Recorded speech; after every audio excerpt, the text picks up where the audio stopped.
Hi, Craig Alley here from Total Health. We're here today with Ben Coomber, one of the UK's leading nutritionist and health specialist. If that's you're okay being called that.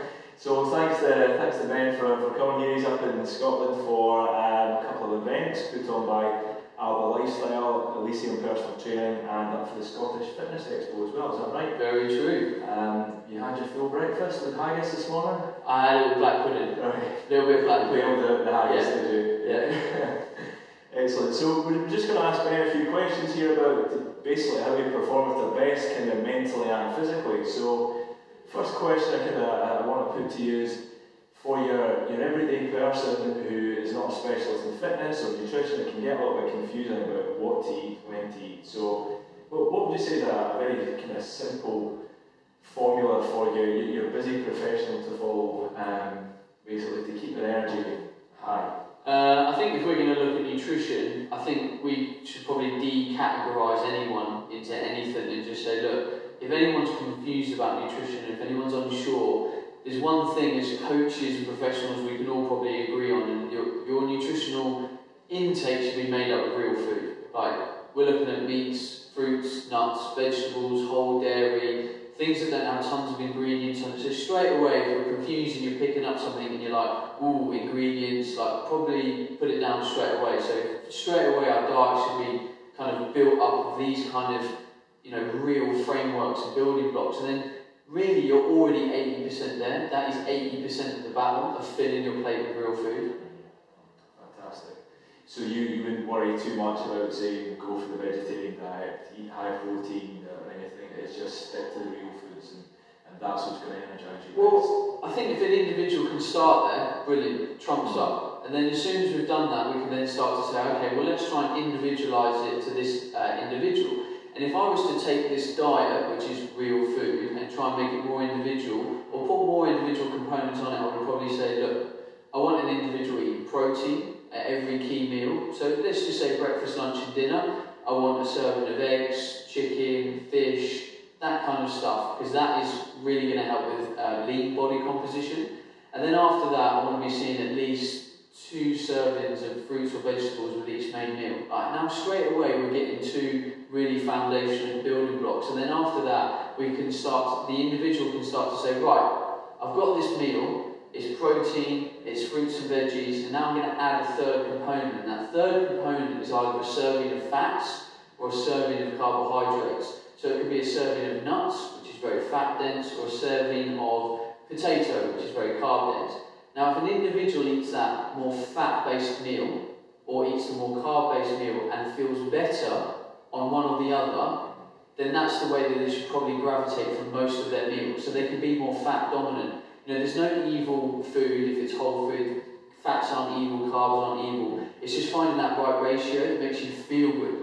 And then when you get a meal that has the right balance of fats and carbohydrates, and you eat, and then 2 hours later you feel energised, that's the sweet spot. That's exactly where your diet should stay. And the only time that should really change is probably before or after exercise, where you might tweak that a little bit. And the chances are that meal will just increase in carbohydrate content, slightly maybe pre-workout, slightly after workout. And aside from that, that's a brilliant formula for a lot of people, I think. It's good. I like it. It's very simple as well, isn't it? And what I like about that is you're kind of saying, okay, here's a few foundations to follow, but kind of see how you react to the particular foods and particular meals as well. And do you think a lot of people are losing that and not using their instinct and enough of their own feedback? Well, yeah, there's not many people that are actually in tune with their health. Like, we just kind of go on autopilot, don't really concern ourselves with our energy. If we feel down, we just blame it on something else. But the chances are the food that you eat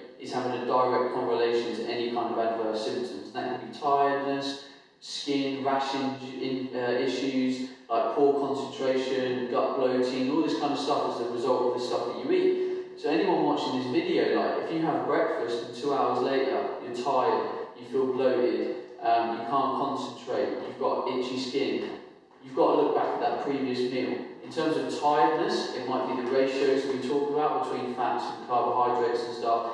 If not, if there's other symptoms, you might have foods that you're eating that you're actually intolerant to or cause an inflammatory reaction. And these are usually gluten, wheat, dairy, eggs, soy, that kind of stuff. So if you're eating oatmeal for breakfast and it contains gluten and you spend the morning bloated, you might say, do you know what, I'm going to try gluten-free for a week and see if it affects my health. And again, we're just always listening to what's happening and responding. One of the other things, people are always looking for a little magic fix to give them a little boost on top of things. Is there anything you would say really helps aid concentration mentally, or is it just having that good balanced diet which is going to get you going? This is going to surprise a lot of people. I think for good concentration, people need to look at cutting out caffeine long term and maybe just reintroducing it on more of a therapeutic dose level. Yeah. I would say 90% of people are over caffeinated, 6 in the morning, when they get to work, lunchtime, early afternoon, and most people probably stop early evening because they think, all right, enough is enough. But we're never really listening to our diet or letting our diet energise our brain. It's always eat caffeine, caffeine, eat caffeine. And the best thing I ever did a year ago was cut out caffeine. I know when my food has affected my energy now, I can feel everything that happens. And then now and again, when I really need it, I can have a coffee and it really does its job because I'm not used to having that constant source of caffeine in the body. And I just think that will help people stress. People's stress levels will affect concentration, how much you sleep, your work, your home life, all that kind of stuff. It's all going to feed into the big bucket. So I think concentration is a good one. And if people do want a little caffeine hit, I think sort of black tea, white tea, green tea are better because they contain something called theanine as well, which has a calming effect to the brain. So while you have this stimulant, you almost have this calming effect, and you kind of get a nice happy medium compared to coffee, which is just stimulant. Yeah, and that's ideal state, isn't it? It's calm but engaged and switched on. So it's a great tip.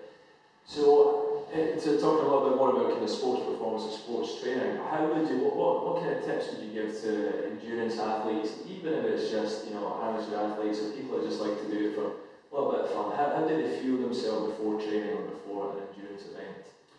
I think when we talked about that meal set up earlier, and you've got the protein, the veggies and stuff, you've really got to start to fine tune between the fat and the carb ratio of what works for you.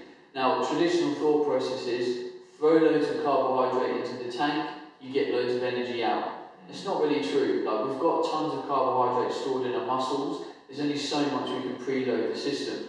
So if you're a keen trainer and you're going out and you're exercising for an hour, 2, 3 hours at a time, you need to constantly play around with that pre-training meal. So have a meal. If it didn't lead to a good outcome, then tweak it a bit. Maybe take away some carbs, add a bit more fat. So just keep playing around with that ratio.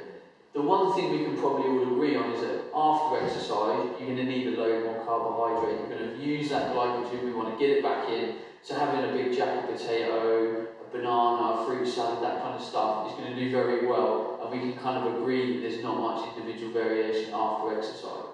But I think that's just the key thing. You've just got to listen to what your body says after that meal leading into exercise. There's zero perfect formula. And then you would advise that rather than the traditional kind of perspective. But a lot of people going straight for protein after exercise. You would say replenish the carbohydrates. Well, protein is 100% essential. I mentioned earlier about breakfast, lunch, and dinner as a minimum. For lean, healthy body composition, there really is a minimum protein requirement. This is one thing the research agrees on. We want at least probably 1.5 grams per kilo of body weight as a minimum per day, really, for an exercising individual. So after workout, I would say the minimum thought process should be protein and carbohydrates. And then after that meal, which we'll class as a recovery meal, I would then focus your nutrition back on a normal, healthy template: protein, fruits, vegetables, fats, that kind of stuff. I don't think any more has to be said, really. That's been fantastic information because it's very, very simple. Anyone watching this should be able to go away and work out a bit of a diet for themselves. Yeah, you may not get it bang on right from the start, but you're going to be able to work that out off those principles, off those foundations, and then see how you respond to it. So again, it's excellent advice because anyone can take that away, and you're not trying to push any type of diet or supplements on it. It's just good, honest advice there. So thanks for joining us today. So you're welcome. Ben Coomber from Body Type Nutrition. Your website is bencoomber.com and bodytypenutrition.co.uk. And I suppose just a closing message, if you're watching this and you want to change your diet, don't be scared of trying things and failing. Like in the diet paradigm, we're really concerned with having a template, something to follow, because we're scared of what happens outside the grey of these diets. Try something, change it. If you fail, tweak it, try it again. Just don't be scared of the process, because this process is empowering. And when you really get on top of your nutrition for yourself, it's amazing. But just try it and just play with it. Yeah, excellent. And for more health tips, join us at totalhealth.uk.com. Thank you.